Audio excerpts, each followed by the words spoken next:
Pemerintah memberikan keterangan terkait pemulihan dan rencana strategis pasca bencana jelang akhir tahun di Lanut Halim Perdana Kusuma, Jakarta Timur, Senin pagi. Kepala Staf TNI Angkatan Darat Jenderal Maruli Simanjuntak mengungkapkan kegeramannya atas upaya sabotase yang dilakukan segelintir pihak terhadap jembatan darurat di wilayah terdampak bencana Sumatera. Ia tidak menyangka segelintir pihak tersebut melakukan tindakan itu. Maruli mengaku tidak habis pikir di tengah kondisi keprihatinan saat ini masih ada kelompok-kelompok yang mau mengorbankan pemerintah. Baru ketahuan kemarin pagi, jadi dilakukan pada malam hari. Ya, memang sebetulnya sudah banyak yang mengingatkan, termasuk Pak Seskap, supaya jangan ada sampai sabotase. Saya sudah sampaikan juga di bawah, ya di bawah juga pikir, ya masa sejahat itu orang gitu loh.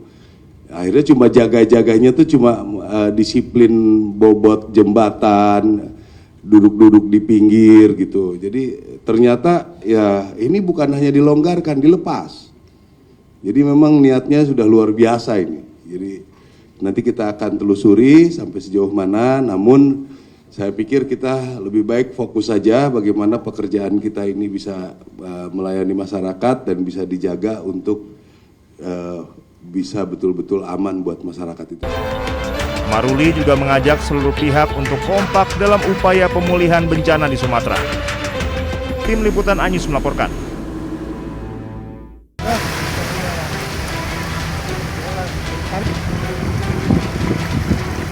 Enam desa di Kabupaten Tapanuli Tengah, Sumatera Utara masih terisolir akibat bencana banjir bandang dan longsor.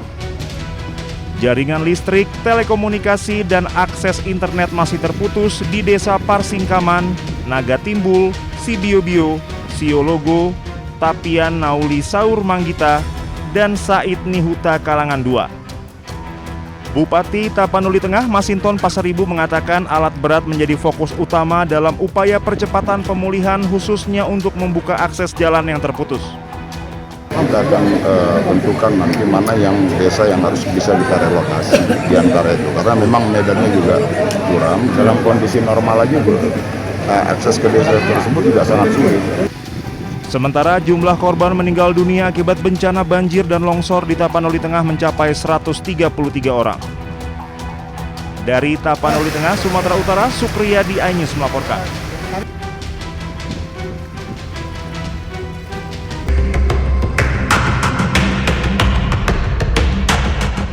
Pemerintah memberikan keterangan terkait pemulihan dan rencana strategis pasca bencana jelang akhir tahun di Lanut Halim Perdana Kusuma, Jakarta Timur, Senin pagi.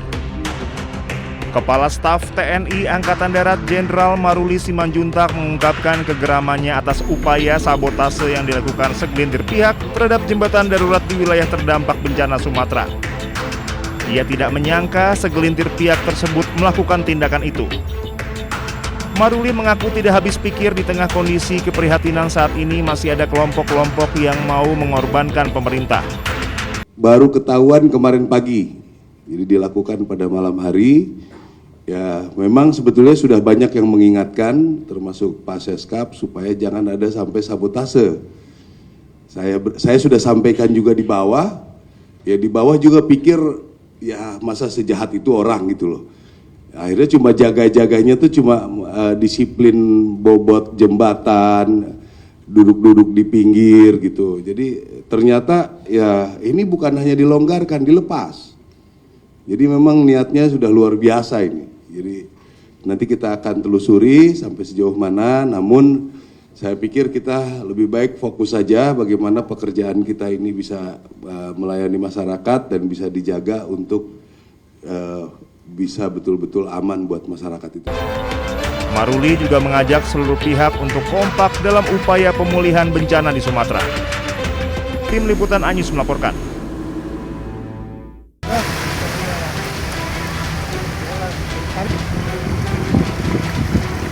Enam desa di Kabupaten Tapanuli Tengah, Sumatera Utara masih terisolir akibat bencana banjir bandang dan longsor. Jaringan listrik, telekomunikasi, dan akses internet masih terputus di Desa Parsingkaman, Naga Timbul, Sibiobio, Siologo, Tapian Nauli Saur Manggita, dan Said Nihuta Kalangan II. Bupati Tapanuli Tengah Masinton Pasaribu mengatakan alat berat menjadi fokus utama dalam upaya percepatan pemulihan khususnya untuk membuka akses jalan yang terputus. Kita akan tentukan nanti mana yang desa yang harus bisa kita relokasi di antara itu. Karena memang medannya juga curam, dalam kondisi normal aja akses ke desa tersebut juga sangat sulit. Sementara jumlah korban meninggal dunia akibat bencana banjir dan longsor di Tapanuli Tengah mencapai 133 orang. Dari Tapanuli Tengah, Sumatera Utara, Supriyadi Ainus melaporkan.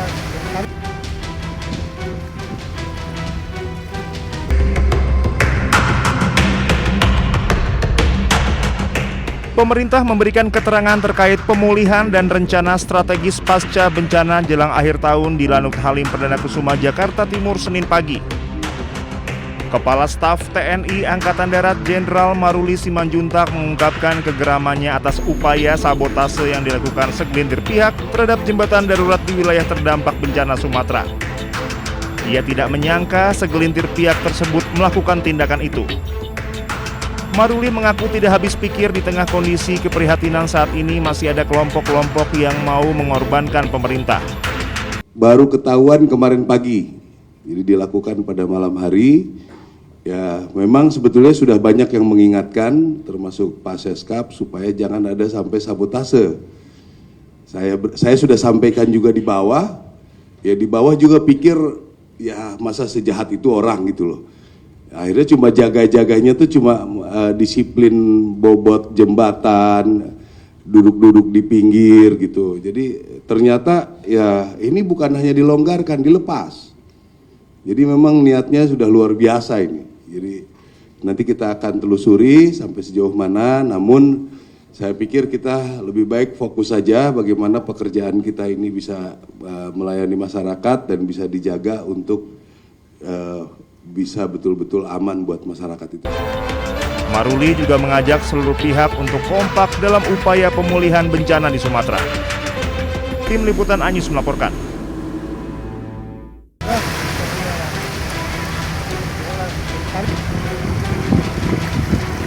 Enam desa di Kabupaten Tapanuli Tengah, Sumatera Utara masih terisolir akibat bencana banjir bandang dan longsor. Jaringan listrik, telekomunikasi, dan akses internet masih terputus di Desa Parsingkaman, Naga Timbul, Sibiobio, Siologo, Tapian Nauli Saur Manggita, dan Said Nihuta Kalangan 2. Bupati Tapanuli Tengah Masinton Pasaribu mengatakan alat berat menjadi fokus utama dalam upaya percepatan pemulihan khususnya untuk membuka akses jalan yang terputus. Kita akan tentukan nanti mana yang desa yang harus bisa kita relokasi di antara itu. Karena memang medannya juga curam, dalam kondisi normal aja akses ke desa tersebut juga sangat sulit. Sementara jumlah korban meninggal dunia akibat bencana banjir dan longsor di Tapanuli Tengah mencapai 133 orang. Dari Tapanuli Tengah, Sumatera Utara, Supriyadi Ainus melaporkan.